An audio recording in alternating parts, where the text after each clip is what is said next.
Welcome back. ODHtv, Raising Kanan Season 4, Episode 4.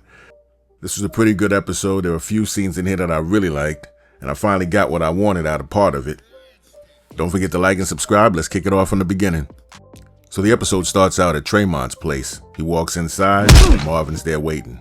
Marvin then wheels him out in a laundry bin to take him to the next location. Next, we're at Rock's mother, Joyce's house. Who tell their kids that they dying over collard greens and cornbread? Another good Raising Kanan scene with a conversation that needed to be had. Rock's still obviously devastated of the news of this cancer flowing through her mother's body. She just wants to know how long she's been keeping it from everybody. But her mother tells her it doesn't matter, just know that I'm dying. But Rock's going through her 5 stages of grief. Really the first 2, denial and anger, mixed with a little bit of blame. Pretty much not acknowledging that she's dying and just telling her that she's quitting. Saying that's what she did when her dad died. But she pretty much tells Rock she did the best that she could. But the main thing that bothers her is that she's going to be dead and nobody's going to miss her. But that's when Rock got overwhelmed with emotion and still tried to be hard. Do this with you again. Now we move back to Marvin and Trayon. They're in this abandoned pool area where Marvin is just torturing this guy. Then he starts playing Russian roulette with him, not even asking him any question. Trayon says, I'll give you anything. What do you want? Rock finally shows up and lets him know they want the name of his connect. And he's like, why didn't you just ask? I'd have told you. Cross town at Kanan's spot, Crystal and Kanan, hold up. So you mean to tell me Unique didn't do anything to this dude? They left us with a cliffhanger and just gave us this?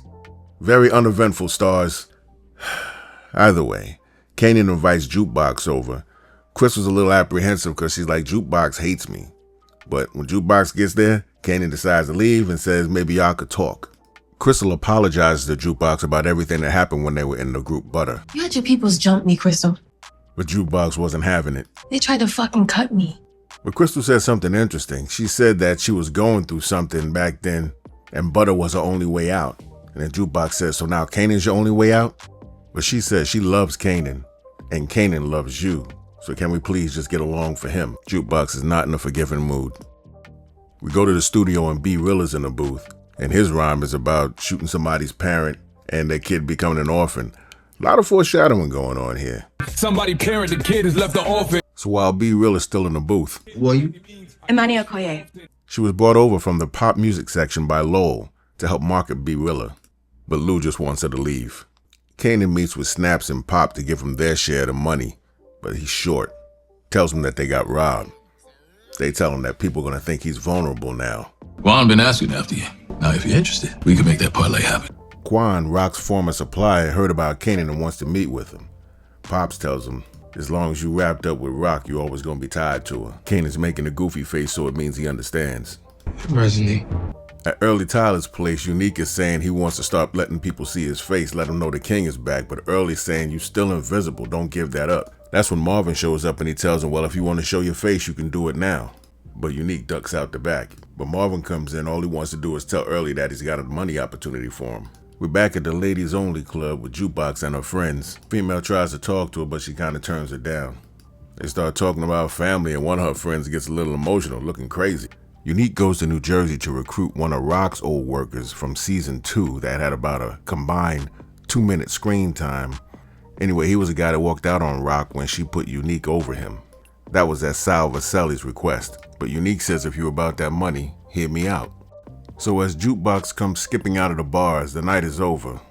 Jukebox and her crazy-faced friend decide to go get some food, but then she sees her husband. Gets scared and starts walking Jukebox down a dark block instead of staying in public. The guy throws Jukebox to the ground, grabs his wife, and throws her in the car. Rock meets with Trayon's guy and tells him that she wants to be the supplier.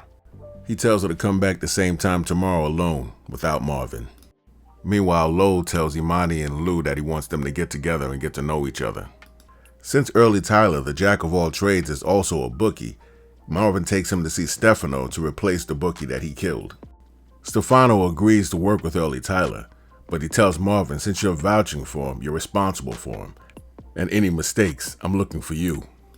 Kanan meets with Quan and tells him to meet with him directly. He doesn't have to go through his mother. It just complicates things. Quan is impressed. Unique and Damon wait outside one of Rock's business partners' warehouse. The plan is to go inside and kill everybody. Now for whatever. Yeah, well, okay. So they go in guns blazing and Damon is killed almost instantly.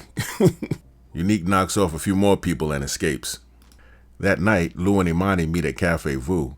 They talk about Famous and they talk about Market and B-Rilla. Next morning, Rock visits the aftermath of what Unique did at the warehouse. Her partner's scared and doesn't want to go to prison. She tells him the dead guy is somebody that used to work for her, but she's going to take care of it. Kanan meets with Stefano, tries to get in with him, but Stefano doesn't want to hear a word he has to say. He tells Kanan that his mother borrowed $500,000 so he could be standing in front of him right now. Said he wouldn't do that for his own kids, and sends him on his way. Marvin comes home and sees Jukebox icing her head, and he finds out somebody put hands on her. You know where this is going. Rock goes back to the restaurant alone the next day, and is taken away in an awaiting car out of the back of the restaurant, and meets with the main guy who tells her, "I'll be in touch." At the same time, Unique is in New Jersey, meeting with Teresa Buselli, the same one who was married to Sal Buselli, the one who Marvin knocked off. He tells her he's going to make the people that killed her husband pay. She gives him a piece of paper and tells him to go see this guy. That guy's going to be Phil Russo, the new Jersey crime boss.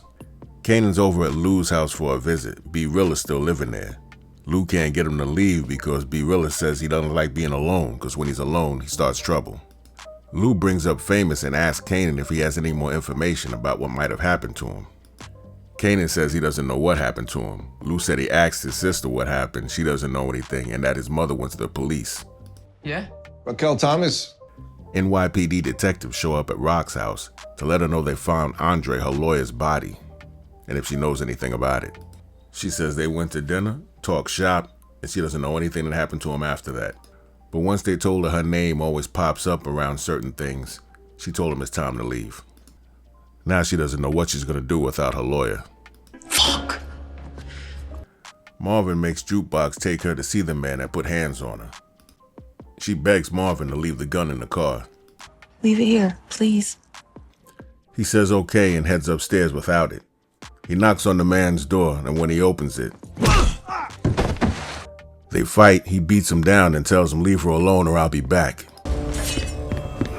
Man grabs a knife and throws Marvin through a table. Jukebox feels there's something wrong.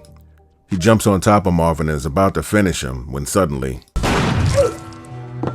Finally!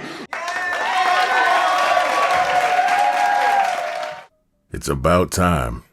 They run out the building fast. I don't know if she dropped the gun or she kept it. While they're leaving, older Kanan is narrating, saying there's thousands of ways to die while you're still breathing.